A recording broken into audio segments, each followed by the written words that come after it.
we have downs. But we're all human beings, all in this mess together. And more, we see that everything that's happening is a global issue. And I think if there's one greatest issue, one greatest lesson that I take away from this pandemic and doing this show, it's, wow, we're all in this shared human experience all around the globe. No matter who you speak to, their lives have been impacted. People are the same, similar hopes and dreams, similar senses of humor. I love how The Office is a show that has really swept around the globe, and people all over the globe love it and laugh at it and with it, and that's such a wonderful miracle to be a part of. But we're in this together, and no matter who we are, no matter where on the globe we are, and that is a very special and beautiful thing.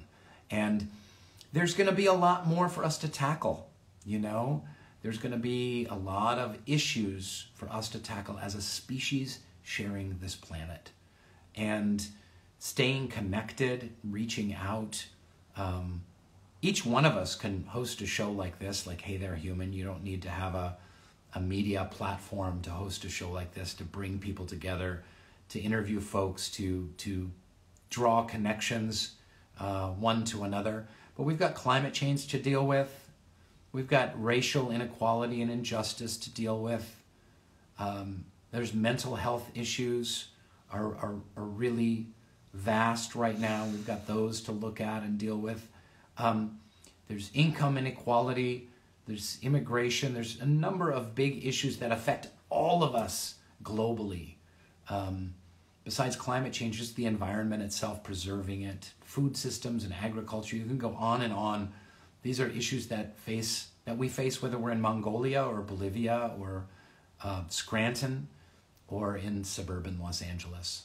So this show is wrapping up, but not to sound too highfalutin. Let's keep the dream alive, folks. Keep being a human being alive. So what do you guys, if some of you are fans of Hey There Human, some of you may just be tuning on because you want to see Steve Carell, and I don't blame you, he's fantastic. But are there favorite moments from Hey There Human that you have? I named some of mine. It was wonderful having some of the celebrity guests to revisit all of my pals from The Office. Musicians like Jason Isbell playing a beautiful, intimate set. But are there other moments that you guys had that you loved? Maybe? The theme song, someone said? Excellent. We had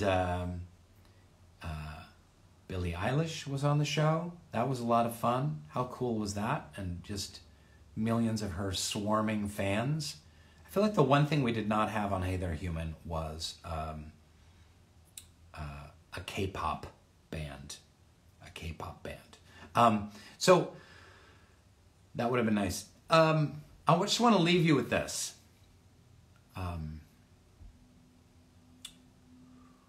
I guess the other lesson that I take away from our little talks together, our little chats together on Hey There Human, is about joy. And that when you can give joy to someone else, then it helps increase your own joy. That gratitude and joy go hand in hand. The more grateful you are for what you have in your life, it's an incredibly successful and helpful mental health tool. The counseling teacher, Brandy, was a very special guest. That's in my top 5 moments. She was speaking about this as well. But the tool of gratitude helps you shift your perspective toward joy. You feel that joy, you share that gratitude. It increases someone else's joy and gratitude. And it can spread like a virus. Sorry for using a virus metaphor, but there you have it. So time and time again, we came back to some of these key concepts. The idea that gratitude and joy can be linked, and that positivity is something that we can spread, and in so doing, make the world a better place. And we can do it on social media. I know social media can be a very dark, disturbing, and depressing place, but it can also unite people and be harnessed as a force for good. So this has been such a pleasure speaking to you guys. I'm going to look for Mr. Carell right now and bring him on. I know you all would like to see that happen. Steve is using my Instagram because he has no Instagram, because he's so old. Waiting for RAINN Wilson. Come on, Steve. You can do this. Connecting. It's happening. Hey! Hi, Steve. How are you? I'm well. How you doing, buddy? I was mocking you. I said you don't have an Instagram because you're so old. I am. Even though you're know essentially 3 years older than me, but I was just mercilessly mocking you. What is the deal? Why don't you have an Instagram? In spirit, I'm many more years older than you, though. That is true. That is true. I'm decrepit. Look, I feel like we should be rubbing beards. Look at those things. I know. Right? Sweet. What is it about a beard and a pandemic that just goes hand in hand? What is it? You just have to do it. Right? It's you know, it's the equivalent of sweatpants for your face. That's fantastic. I feel like even the ladies should do it. Definitely. Well, Nancy has grown a formidable beard. Wow, I'll bet. Holly has too. She can't grow one, but she has a fake beard. She got a fake Hasidic beard she wears around the house. Oh, just that's nice. Just to fit in. Yeah. Yeah. Steve, it's so great to see you. Thanks for being on the finale episode of Hey There Human. This is just a silly little show that we've been doing over at Soulpancake to bring people together, been interviewing people from around the globe. And so one of the things that we share a lot about on the show is we talk a lot about kind of mental health stuff. And we're talking a lot about mental health tools and tips during these really trying times. What have you found effective for yourself to take care of your mental state during these crazy times? You know what? I was reflecting on this, you know, when we had exchanged emails in the last day or so. And I don't know about you, but there's a certain brittleness to people right now, and you can feel it. You know, you go to the supermarket. I feel it. Nancy feels it. My kids feel it. You're out on the road in LA. People are driving crazily, and right.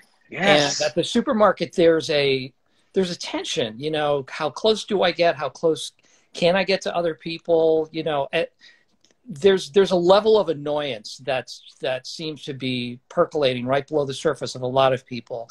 And one of the things that we've tried to be cognizant of is exactly what you were talking about before, is just forgiving people for that. Accepting that it's hard for everyone, and rather than exacerbate that feeling of tension and I guess brittleness is a word I keep coming back to, because it's not like any of these are necessarily bad people, but there's a lot of anxiety right now. But not to feed into it, I guess, is my point. Not to brace yourself, but to open yourself to it, to forgive, to allow it to happen, to be accepting of someone else's tension, and to let it go, and to try to counteract it with kindness, I guess. I think that's so great, because I know I have that tendency. If I'm out on the road and people are driving crazy and cutting people off, there's a tension and an anxiety, a brittleness, like you said. And, you know, what can I do? Well, if I'm going to honk at them or be rude back to someone, then I'm just, like you said, exacerbating that issue. So forgiveness and understanding of, like, hey, there's a lot of people out there hurting right now, a lot of fear, a lot of anxiety, to forgive, to let go, to understand that sometimes people are going to be reactive in this environment. And it can be disarming too. When I was thinking, I don't know if we ever talked about this. I don't know why we would have, but there, when I was living in Chicago and I was working as a waiter, it was early on. I remember one night I had two roommates. I came home after a long shift and I was super tired and cranky, and some leftover one of my roommates had eaten. And it was like the only thing that I was looking forward to come back. And I just sort of lost it, you know, at the end of your rope. And again, with all the tiredness and not to excuse myself, but I was ticked off, and I kind of unleashed at him, like, what the hell, man? Why did you do that? And he was he was sort of a tough dude. And I was picking a fight with him. You know, I really thought we'd get into it, a shouting match. And he did something, and I'll never forget it. He just backed away and said, are you all right? Like, he reached out. It was such a significant moment for me, because I was expecting him to lash back at me, like, yeah, well, you drank my Diet Coke, and you know, or you know, get into it that way. And what I felt in that moment, and it completely disarmed me, and there was a lot going on in my life. There was a lot of tension. There were a lot of other factors besides just being tired or having a long shift or being hungry. There were other things in my life, and he was perceptive about that. And as a friend, and it was completely unexpected too. So I think using a template like that to just disarm people with, you know, with joy, with kindness. When I was a kid at Christmas time, in the malls, no one was happy, which is so ironic, because everyone's so downtrodden. It's the most wonderful time. Horrible. Nobody was smiling. So I remember one day I was walking around the mall, and I just decided I was going to smile at everybody and try to, you know, be the Christmas spirit personified. Right. And I'm sure they all thought I was weird, but it's like that sort of thing. It's just try to put, even when you don't want to, putting some kindness out there is never a bad thing. And I guess the question that I most want to ask is, was it a gyro? was what a gyro? The food that you wanted to eat when you came back from your shift. Was it It might have been a 2 or 3 day, or it was either a gyro or a deep dish pizza. Okay, yeah. I'm just thinking Chicago. I'm thinking the 90s. Oh, believe me. Yeah. My breath was incredibly bad for well over 10 years in Chicago. What were you like as a waiter? I'm trying to picture that. I was a waiter too. Oh, really? Yes, for years. Yeah. I always said, like, I was a really, really good waiter, actually. What made you a good waiter? I took people's food service very seriously. I guess maybe it's a little bit of Dwight Schrute. Like, I took it maybe a little too seriously about how they wanted their food, when they get it, when they expect it, when they get their menus, how long between the menus, and can I take your drink order, when they get their drinks, you know, how all of that stuff rolls. And yeah, I took it seriously, and I was pretty damn good. I would say that I might even be a better waiter than an actor. And it's good, because I know that if this acting thing doesn't completely work out, then that's waiting for me. What were you like? What were you like as a waiter? I put a lot of effort into it. Same thing. Like I tried very hard to be a good waiter. Oh, good. But at the end of the night, when your people are counting their tips, I always had like half as much as everybody else. It's just, I don't know what I was doing wrong. I don't think I was much of a charmer as a waiter. Oh, wow. I remember I was trying to get a job at one restaurant, and they wanted you to memorize the menu before you even went in for an interview, and all of the varietal characteristics of each and every wine. And I didn't. And I went in for the interview. And did you fake it, or did you just? I faked it for about 5 minutes, and then I said, Yeah. I'm sorry. Yeah. This is not for me. So, Steve, how incredible is it and strange that The Office has this second life that is just nuts? You know, we've both been on other shows before, and then, Yeah. you know, 4 or 5 or 7 years after a show, it doesn't kind of take off and become even more popular than when it was on the air. I mean, it's kind of nuts. How has that been for you? This kind of strange Office obsession renaissance going on. I don't know if you feel the same thing, but the people who watch the show definitely know the show better than we do. Mm-hmm. Because maybe we watched it once. Mm-hmm. When we'd all get together and we'd watch episodes, that was most of my watching of the show. So I don't know all the details. And when people reference lines and bits, I don't even, some of them don't really ring a bell at all.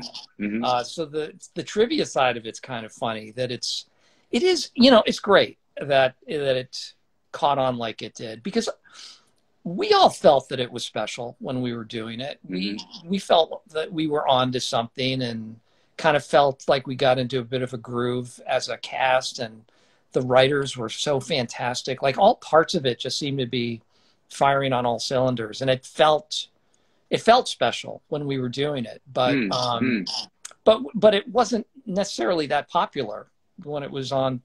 Right. It hung in there a little bit, but yeah, no, it was, but it wasn't like. I guess the way we consume media these days is so different. I mean, if it's just on your Netflix and you turn it on and it's right on your page and you could just be cycling through it. You had to like either buy the DVD set and then like put the DVDs in, or watch it on Thursday night at 8 o'clock or what have you. But one thing that's been really gratifying for me is, like, during this really dark time, I mean, I've heard from so many people that they've really appreciated having The Office there, that it has a warmth and humanity to it, a kind of a family feel that makes it a special thing, and that it's helped them during this time. So, and even helped their mental health. We've learned more as we've talked about mental health on the show, like The Office being a part of mental health healing.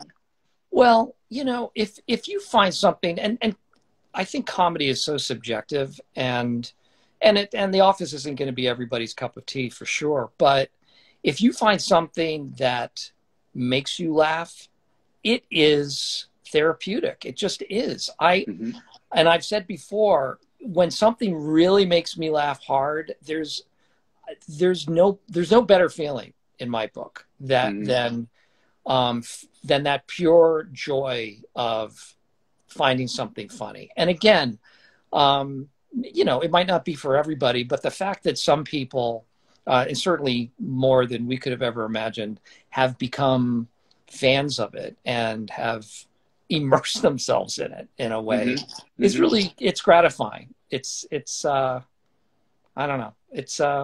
I think it's something we should all be proud of. It's nice. Yeah, that's great. And before I let you go, what do you have any hope for the future that you can share? Is there any good coming out of all of this kind of division and chaos, both in the political world, but also this pandemic and what people have been going through? Is there a silver lining here? What can we look forward to from your perspective? Wow. Well, I certainly hope so. I have to keep that. You have to keep that option in your head that it's, ultimately going to be productive for us all. Yeah, I hope it is. I think it will be, because if nothing else, it's going to bring up important conversations that we haven't had, and bring to light all sorts of things that as human beings we have to take care of. So just, and I'm certainly not the first person to say these sort of things, but just having those conversations at least begin is definitely a good thing. We can't just continue to ignore things that shouldn't be ignored. Yeah, yeah, and it's a perspective shift, isn't it? That oh wow, we're in this global lockdown and pandemic, and it took us out of our kind of business as usual mode, going like, what's really going on in the world, and hopefully, and I think too for the younger generation, I know maybe for my son, for your kids, and kids in their 20s, like. Seeing like there's some big issues that need a lot of work in front of us as a species, and maybe this pandemic allowed us to see those things more clearly. It's who we are going. It's like we're deciding who we're going to be as human beings. Really, I've always thought of like you go to college, and that's where you determine who you're going to be as an adult. You get to kind of start to, you're still in school, but you're also living your life. You're away from home, and you start to build that side of who you're going to be, for the rest of your life. And it's a real turning point, I think, for a lot of kids. And I think I think this is sort of a macrocosm of that it's a chance for everyone to kind of really dig deep and think about who as individuals we are going to be in the global perspective. Yeah, that's so well said. That's exactly right. I agree 100%. Steve, I love you like a brother, and thank you. I love you too, buddy. It's so good to see you. It's great seeing you, your face. Give my love to your family. And I was thinking, everyone's talking about office reunion, and I just had a thought. What if we did an office reunion, but I played Michael and you played Dwight? I could never. I think you would do a great Michael Scott. I don't think I could ever even get close to your Dwight Schrute. Oh, I know you could. I don't know. Seriously, you're pretty good at the acting thing. Pretty good at the comedic characters kind of. It was a very singular thing you created, so I don't. Anyway. It was weird. It was weird. There is no Schrute, but your Schrute. Oh, God bless you. Thank you, Steve. Thanks for coming by. Hey There, Human. Pleasure. Good to see you. You're the best. So you long. Too. Bye. All right. The great Stephen S. Carell. Actually, I don't know what his middle name is. Looking for someone else. You know what? You know who's here? How about a little music, folks? How about a little music? We're going right in for Michael Franti, who is in Bali. It's 3 a.m. in Bali. Hey, Michael, how you doing, man? I'm doing great, Rain. Great, man. I love the Stay Human. Hey There, Human. This is fantastic. Folks, you got to know he woke up at 3 in the morning to go play a song for us today.